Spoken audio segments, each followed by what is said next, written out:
Hello students, आज मैं आपके लिए लेकर आया हूं एक्सरसाइज 8.1 क्लास 10th एनसीईआरटी की बुक से अपनी से।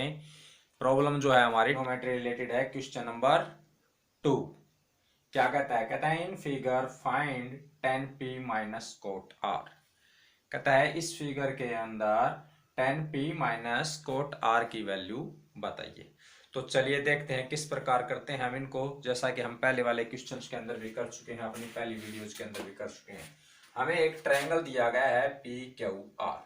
एक राइट ट्रायंगल गिवन है, triangle P Q R. It's mean यदि हमें सॉल्यूशन क्या दिया हुआ है, a right triangle, a right triangle P Q are,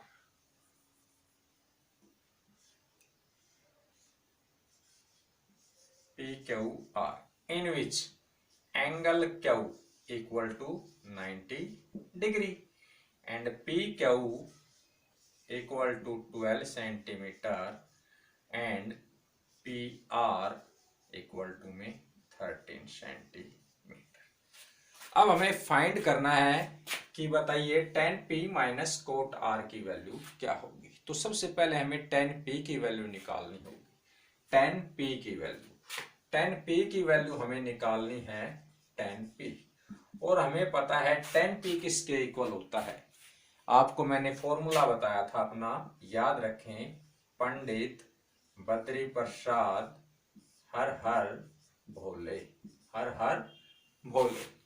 p upon में h होता है हमारा क्या, साइन। b अपॉन में h कोस और p अपॉन में b होता है tan। क्या होता है हमारा, tan थीटा, यानी कि परपेंडिकुलर अपॉन में बेस, यानी कि परपेंडिकुलर अपॉन में बेस, परपेंडिकुलर अपॉन में बेस जो होता है वो हमारा 10p होता है। अब 10p दिया हुआ है तो इट्स मीन हमें कौन सा एंगल दिया हुआ है, एंगल की वैल्यू देखिए क्या है, p, यानी कि एंगल ये है हमारा। जब ये एंगल है हमारा तो बेस हमारा कौन सा होगा, ये, इस एंगल की एडजेसेंट साइड्स। और इस एंगल की अपोजिट साइड्स किसका काम करती है, परपेंडिकुलर का। इस एंगल की अपोजिट साइड्स क्या करती है, परपेंडिकुलर का काम करती है। तो हमें लिखना है परपेंडिकुलर अपॉन में बेस। इट्स मीन परपेंडिकुलर हुआ हमारा Q R, Q R upon में बेस जो हुआ वो क्या हुआ हमारे पास, पी क्यू। ये इसकी वैल्यू हमारे पास होगी। अब देखिए यहां पर 10p की वैल्यू, अब क्यू आर की वैल्यू हमें पता होनी चाहिए। पी क्यू की हमें पता है, पी आर की पता है, तो पी क्यू की वैल्यू पता होनी चाहिए। तो इसके लिए इट्स मीन सबसे पहले हमें क्या निकालना पड़ेगा, हमें वैल्यू निकालनी पड़ेगी क्यू आर। और in right triangle we know about, in right triangle Pythagoras theorem से हम कह सकते हैं, by Pythagoras theorem, by Pythagoras theorem हम कह सकते हैं कि हाइपोटेन्यूज का जो स्क्वायर होता है वो किसके इक्वल होता है, बेस का स्क्वायर प्लस में परपेंडिकुलर का स्क्वायर होता है। ये हमने पढ़ा है। तो हमें क्या निकालनी है, क्यू आर। क्यू आर की वैल्यू निकालनी है हमें, क्यू आर। और क्यू आर की वैल्यू जो होती है वो हमारे पास क्या होगी, हाइपोटेन्यूज, जो पी आर जो है हाइपोटेन्यूज का काम कर रहा है, पी आर का स्क्वायर माइनस में अदर साइड जो भी है हमारी कौन सी, परपेंडिकुलर, यानी कि पी क्यू का स्क्वायर, इसके इक्वल हमारी होती है। तो हम इसकी वैल्यू पुट करेंगे यहाँ पे।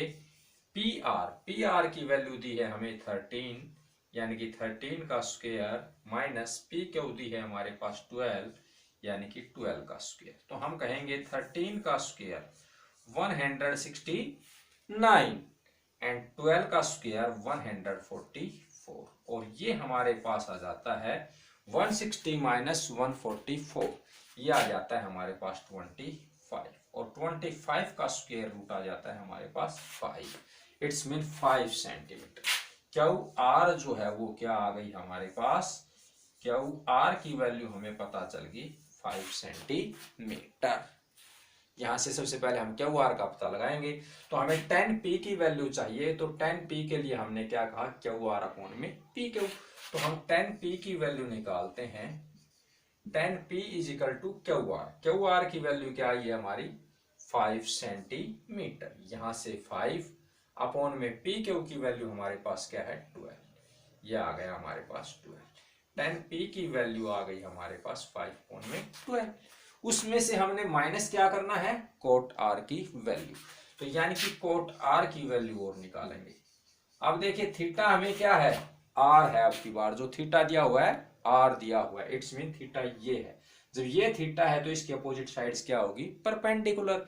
और इस एंगल की जो एडिस्टेंट साइड जो है वो क्या होगी, बेस हमारे पास। अब यहाँ पर चेंज हो गया है, ये बेस हो गया है हमारे पास और ये परपेंडिकुलर। जब आर थीटा दिया गया है हमारे पास तो हम क्या कहेंगे, ये हमारा बेस हुआ और आर के अपोजिट जो भी साइड है वो क्या हुई, परपेंडिकुलर।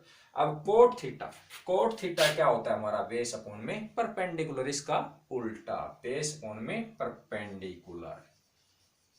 ये बताया था मैंने आपको, बेस अपॉन में परपेंडिकुलर, इसका उल्टा हो जाता है टेन थीटा का। तो इसके अकॉर्डिंग बेस जो है आर के अकॉर्डिंग बेस कौन सा हुआ, क्यू आर।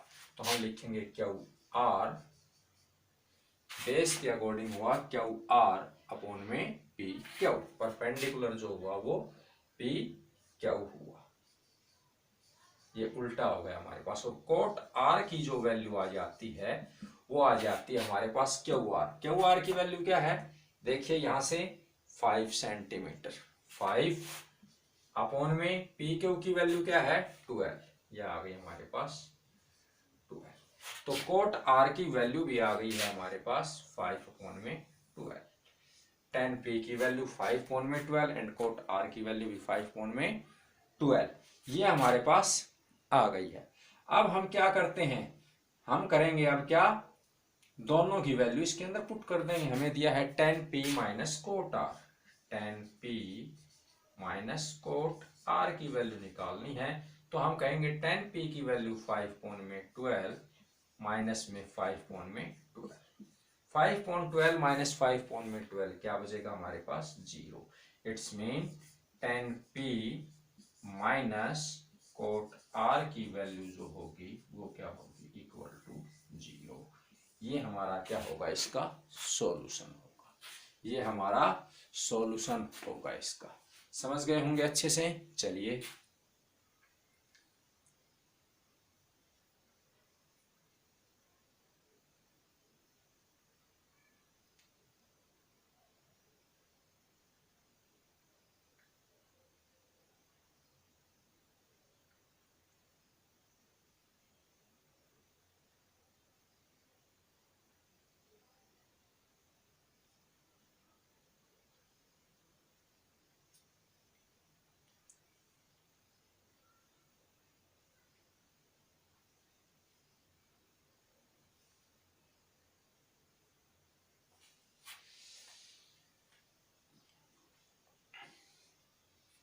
तो अब चलिए आगे क्वेश्चन करते हैं, हमारा क्वेश्चन नंबर 2। क्वेश्चन नंबर 2 क्या, क्वेश्चन नंबर 3। क्वेश्चन नंबर 3 क्या दिया है हमें, कहता है if sine A is equal to 3 upon में 4 calculate cos A and tan A. कहता है यदि साइन ए की जो रेशियो है वो 3 अपॉन 4 है तो कोस ए एंड टेन ए की वैल्यू फाइंड कीजिए। तो हम कंसीडर करते हैं, हम मान लेते हैं कि हमें ट्रायंगल दिया हुआ है, क्या, एक ट्रायंगल दिया हुआ है हमें, ये हमें एक ट्रायंगल दिया हुआ है,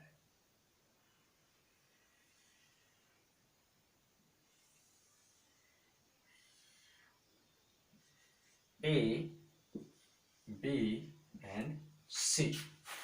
ये सी हमने मान लिया 90 डिग्री। सॉल्यूशन हो गया हमारा कि a triangle A B C is given and angle C is equal to 90 degree. तो अब हमें वैल्यू दी हुई है साइन ए की वैल्यू 3 अपॉन 4, यानी कि ये थीटा दिया हुआ है हमें, ये थीटा दिया हुआ है और साइन ए की वैल्यू दी है क्या 3 अपॉन में 4। Sine A is equal to में 3 अपॉन में 4, साइन ए की वैल्यू दी है 3 अपॉन में 4। अब हम देखते हैं कि साइन जो ए है वो हमारा किसके इक्वल होगा, साइन ए। जब थीटा ये है तो ये क्या होगा हमारे पास परपेंडिकुलर और ये होगा बेस। तो परपेंडिकुलर बेस, ये पंडित बद्री प्रसाद अपना देख लीजिए, हर हर बोले। इस फॉर्मूले को ध्यान रखिए। तो जो हमारा थीटा ये है तो बेस हुआ हमारा ये, परपेंडिकुलर हुआ ये, और साइन थीटा जो होता है वो होता है हमारे पास परपेंडिकुलर अपॉन में हाइपोटेन्यूज। ये किसके बराबर होता है? साइन थीटा के ऊपर इक्वल परपेंडिकुलर अपॉन में हाइपोटेन्यूज।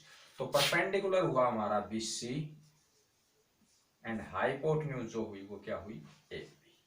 इसके इक्वल होता है ये रेशो, और ये रेशो जो दे दी है ये हमें किसके इक्वल दे दी है? 3/4 के। 3/4 के बीसी अपॉन में एबी के रेशो जो है 3/4। तो हम मान लेते हैं let BC is equal to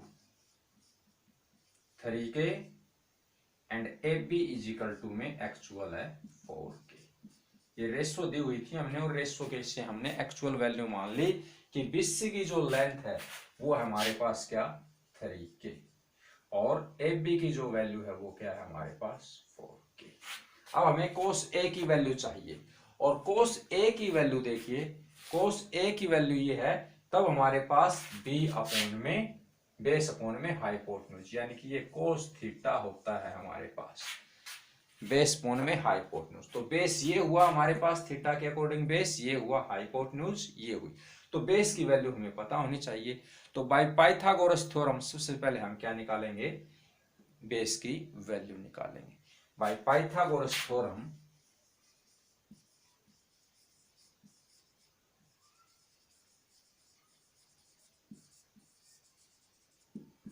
bye Pythagoras theorem हम कहते हैं बेस जो होता है हमारा एससी जो होता है वो इक्वल होता है हाइपोटेन्यूज का स्क्वायर, यानी कि ए बी का स्क्वायर माइनस में परपेंडिकुलर का स्क्वायर, बी सी का स्क्वायर। ये हमने किया।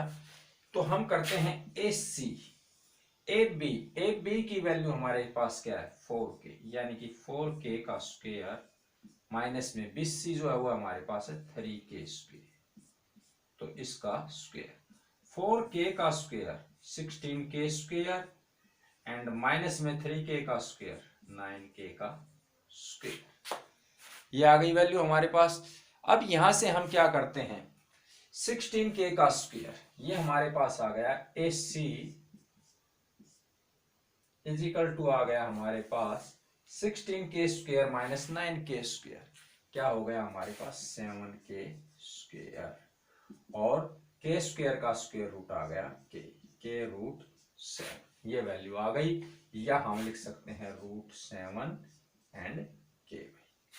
ये वैल्यू आ गई AC की वैल्यू हमारे पास। अब हम आगे करना शुरू करते हैं। हमारे को वैल्यू निकालनी है कोस A की। तो लेट कोस A यानी कि एंगल ये है हमारे पास थीटा, तो बेस ये हुआ, परपेंडिकुलर ये हुआ, और कोस थीटा हमारे पास बेस अपॉन में हाइपोटेन्यूज। तो बेस हुआ हमारे पास AC एंड हाइपोटेन्यूज ही हुआ हमारे पास AB। ये वैल्यू होगी, और SC की वैल्यू जो है वो क्या है? SC की वैल्यू √7K एंड AB की वैल्यू जो है हमारे पास 4K। तो K से K कैंसिल हो गया, तो कोस A की वैल्यू जो आ गई ये हमारे पास आई √7/4। ये वैल्यू हमारे पास कोस A की वैल्यू आ गई। अब इससे आगे चलते हैं हम tan A की वैल्यू। tan A की वैल्यू कहें यदि हम, तो tan A हमारे पास होता है ये परपेंडिकुलर अपॉन में बेस, परपेंडिकुलर अपॉन में बेस होता है tan थीटा। तो परपेंडिकुलर हमारे पास BC है और बेस जो है वो AC है, तो हम कहेंगे BC अपॉन में AC, और BC की वैल्यू जो है हमारे पास क्या दिखाई दे रही है? 3K मानी है हमने, और SC की वैल्यू अभी हमने निकाली थी √7K। तो K से K कैंसिल हो गया, और ये आ गया 3/में √7। और हम इसका रैशनलाइजेशन कर देते हैं, हम इसका रैशनलाइजेशन कर दें डिनोमिनेटर का, तो tan A बराबर जो है वो है हमारे पास 3/में √7। √7 से हम नीचे मल्टीप्लाई कर देते हैं, √7 से ऊपर मल्टीप्लाई, तो वैल्यू आ जाती है 3√7/7। तो हम tan a की वैल्यू कह सकते हैं कि वैल्यू होगी 3√7/7, अदरवाइज tan a बराबर होगा हमारे पास 3/√7, 3/√7, ये चीज हम कह सकते हैं। इस प्रकार हम इनकी वैल्यू निकाल सकते हैं। समझ गए होंगे अच्छे से। चलिए अगली कक्षा के अंदर फिर मिलते हैं। Okay, tata, bye bye.